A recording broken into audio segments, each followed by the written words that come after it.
So I'll be showing you how to enable automatic workout detection on your Samsung Galaxy Watch 6 and Watch 6 Classic.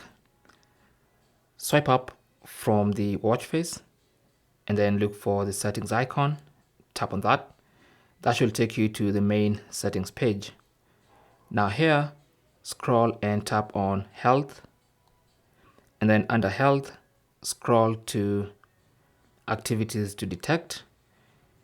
You can tap on that, and then you have a button to enable automatic workout detection for all activities. Okay, so unless you have the ones that you are disabled individually, you can go ahead and enable those. Okay, so just look through the list, find the ones that are disabled and enable those as well. Okay, but this is the main switch for enabling automatic workout detections. You can also, if I could go one step back, you can also do it from here. Okay, if it's disabled like that, you can tap on that toggle button and it's going to automatically detect all these activities. Okay, thanks for watching. Leave your comments and questions down below, and good luck.